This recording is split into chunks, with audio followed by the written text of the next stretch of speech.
Movie के starting में हमें मॉस्को सिटी दिखाई जाती है, जहां हम देखते हैं कि घर में एक बूढ़ा और बीमार आदमी है जो टीवी पर टोनी स्टार्क को देख रहा है। ये बूढ़ा आदमी बीमार होने की वजह से मर जाता है, लेकिन मरते मरते अपने बेटे से कहता है कि मैंने तुम्हें अपने ज्ञान के अलावा कुछ भी नहीं दिया। इस आदमी के बेटे का नाम इवान है। फिर इवान अपने लिए एक डिवाइस तैयार करता है। अब हमें 6 महीने बाद का वक्त दिखाया जाता है, जहां टोनी अपने शो में पहुंचता है आयरन मैन सूट से शानदार तरीके से। टोनी अपने पिता का वीडियो दिखाता है, जिसमें उसके पिता बताते हैं कि टेक्नोलॉजी से कुछ भी किया जा सकता है और आने वाले समय में टेक्नोलॉजी से लोगों के जीवन को आसान बनाया जा सकेगा। शो खत्म हो जाता है। टोनी यहाँ से जाने लगता है। जाते समय कई लोगों को ऑटोग्राफ देता है। टोनी जब फाइनली यहाँ से जाने लगता है तो उसे एक लड़की मिलती है जो इसे कहती है कि कल आपको कोर्ट में पहुँचना है। टोनी अब कोर्ट में होता है। सेनेटर टोनी से कहता है कि तुमने जो सूट तैयार किया है वो तुम आर्मी को सौंप दो, ताकि आर्मी इसे सोल्जर्स पर इस्तेमाल करके काफ़ी फ़ायदा उठा सके।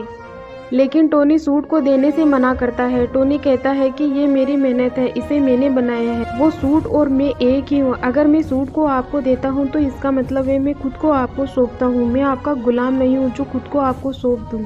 टोनी की बातें सबको अच्छी लगती है और टोनी यहाँ से हीरो की तरह निकल जाता है। इधर इवान अपने लिए एक सूट तैयार करता है जो किसी भी चीज़ को काट सकता है। टोनी अपनी लैब में होता है। टोनी की मशीन उसे बताती है कि आर्क रिएक्टर में जो पैलेडियम वर्क करता है उसकी जगह कोई और मॉलिक्यूल नहीं ले सकता है। मैंने सभी प्रकार के मॉलिक्यूल को चेक किया है। यहाँ टोनी की सेक्रेटरी पेपर आ जाती है पर टोनी को डांटती है। टोनी कंपनी पर बिल्कुल भी ध्यान नहीं दे रहा है। टोनी पेपर से कहता है कि मेरी कंपनी को तुम अच्छे से संभाल सकती हो, मैं तुम्हें अपनी कंपनी की चेयरमैन बनाना चाहता हूँ।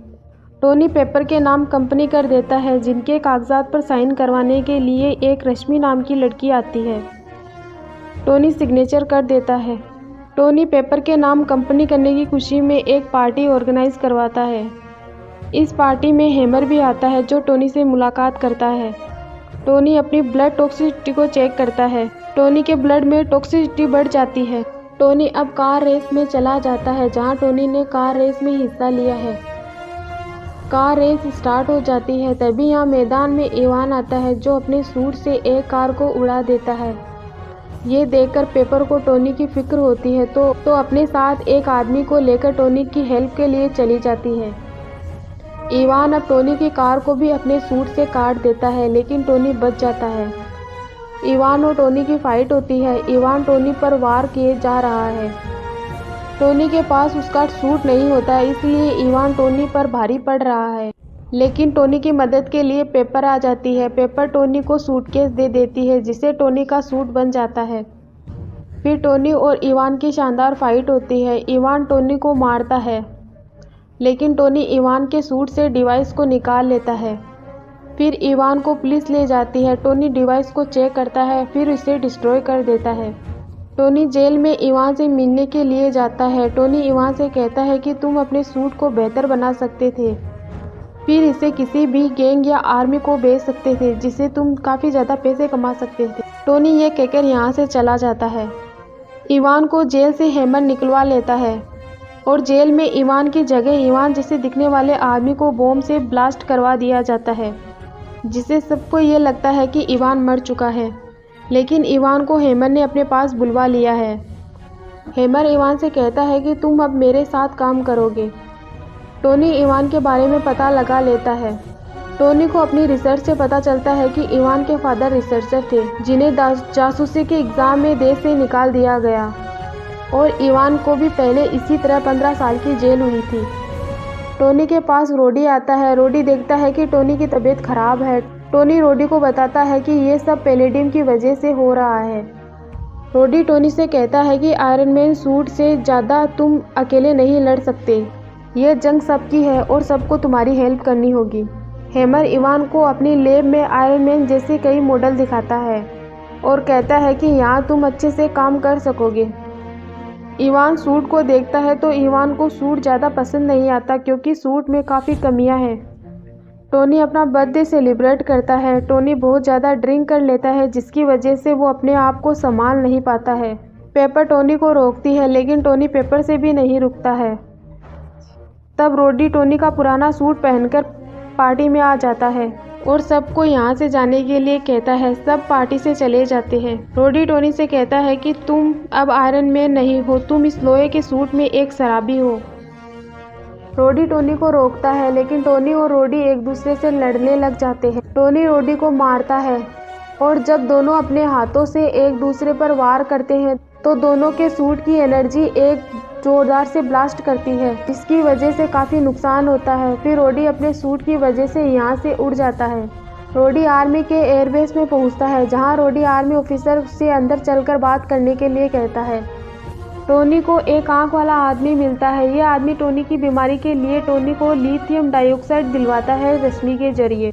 रश्मि इसी आदमी की एजेंट थी जो टोनी पर नज़र रखे हुए थी इतने दिनों तक। लिथियम डाइऑक्साइड से टोनी की बॉडी में पॉइजन में सुधार आता है। टोनी निक से कहता है कि मैंने कई चीज़ें ट्राई की है जिसमें मैं फेल रहा हूँ, ये कमाल की चीज़ है। इधर इवान से हेमर कहता है कि इन सूट में मुझे आदमी चाहिए, लेकिन इवान कहता है कि इन सूट में ड्रोन ही ठीक रहेगा, आदमी से प्रॉब्लम होगी। रोडी कर्नल को सूट पेश करता है। तब कर्नल रोडी से कहता है कि हेमर को कहो इसे हथियारों से और ज़्यादा तैयार करे, हमें इसे दुनिया के सामने लाना होगा। निक टोनी को बताता है कि तुम्हारे पिता आर्क रिएक्टर की दुनिया में एक बहुत बड़ी क्रांति लाना चाहते थे। तब टोनी कहता है क्या वो ही इसमें शामिल थे या एंटोन वेन को भी इसमें शामिल था। निक टोनी से कहता है कि वो तुम्हारे पिता के साथ था, लेकिन जब तुम्हारे पिता को पता चला कि वो ये सिर्फ अमीर बनने के लिए कर रहा है तो तुम्हारे पिता ने उसे देश से निकलवा दिया और अब बदकिस्मती से उसके बेटे की मुलाकात तुम्हारे साथ हुई। निक यहाँ से चला जाता है और टोनी को उसके पिता का कुछ सामान देकर जाता है जिसे टोनी आगे अपनी रिसर्च करेगा।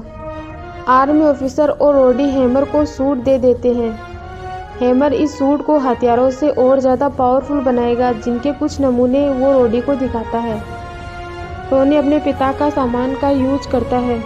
फिर टोनी अपनी कंपनी में रखे गए पिता के मॉडल को ले आता है। ये टोनी के पिता का 1974 का मॉडल होता है, जिसका यूज टोनी अब ऐसे आर्क रिएक्टर को बनाने में करेगा जिसे पैलेडियम जैसे चिप्स की भी बार बार चेंज करने की ज़रूरत नहीं पड़ेगी। टोनी नए मॉलिक्यूल को बनाने में सफल होता है और रिएक्टर मॉडिफाइड मॉलिक्यूल को एक्सेप्ट कर लेता है। हेमर इवान से कॉल करके पूछता है कि ड्रोन तैयार है क्या। तब इवान कहता है नहीं, अभी नहीं, ड्रोन तैयार नहीं हुए हैं। इस पर हेमर को गुस्सा आ जाता है। वो तुरंत इवान के पास में पहुंचता है।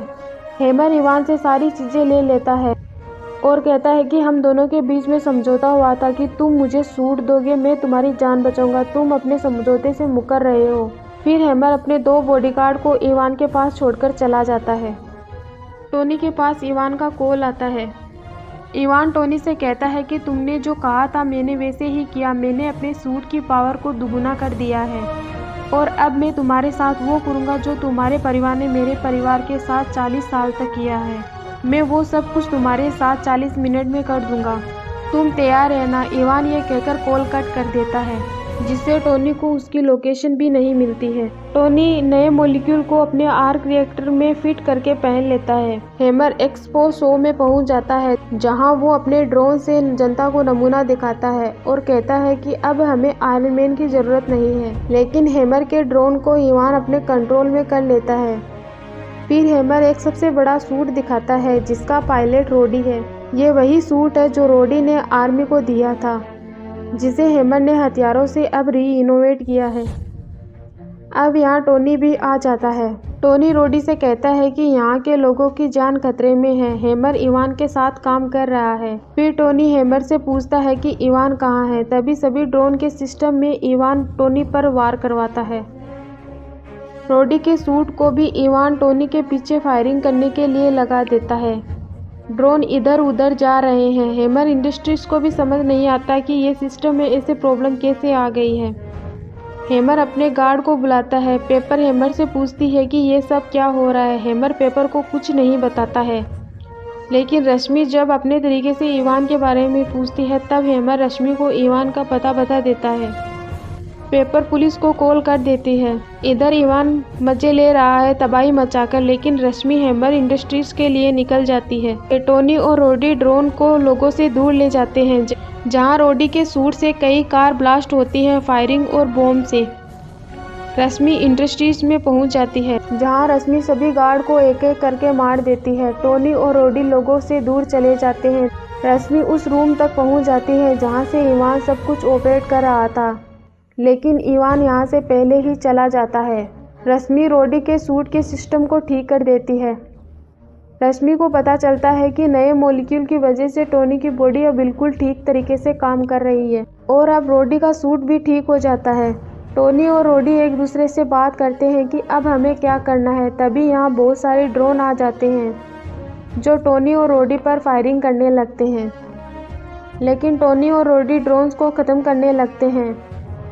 फिर टोनी ड्रोन्स को एक साथ ख़त्म कर देता है। पेपर हैमर को अरेस्ट करवा देती है।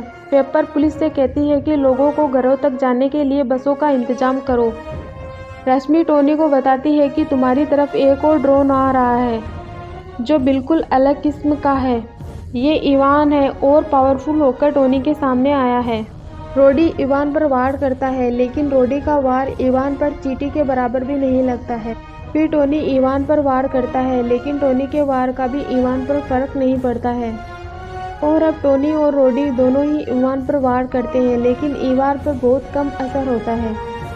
तभी टोनी रोडी से अपना हाथ देने के लिए कहता है। फिर टोनी और रोडी दोनों अपने हाथ की पावर का यूज़ करते हुए इवान को घायल कर देते हैं। इवान टोनी से कहता है कि तुम हार गए। तभी यहाँ सभी ड्रोन के बॉम्ब्स एक साथ ब्लास्ट होने वाले थे, लेकिन ये ब्लास्ट होने से पहले ही टोनी और रोडी यहाँ से निकल जाते हैं। इधर पेपर जहाँ है उसके पास भी एक ड्रोन से बॉम्ब ब्लास्ट होने वाला है, लेकिन पेपर को भी टोनी बचा लेता है। टोनी पेपर को बिल्डिंग पर ले जाता है। पेपर टोनी पर गुस्सा करती है। पेपर कहती है कि मुझे हर वक्त डर लगा रहता है कि तुम अपने आप को कुछ कर लोगे। अब सब कुछ शांत हो जाता है। तब निक टोनी को एजेंट ऑफ रोमन की रिपोर्ट देता है, जिसमें ये लिखा होता है कि ये एजेंसी आयरन मैन को तो एक्सेप्ट करती है, लेकिन टोनी को नहीं, क्योंकि टोनी केयरलेस है। टोनी अपना ख्याल नहीं रखता है। टोनी फिर भी निक की बात मान लेता है। अब टोनी और रोडी को सभी अमेरिकन्स को बचाने के लिए सेनेटर्स दोनों को सम्मानित करते हैं और इसी के साथ मूवी की एंडिंग यही होती है।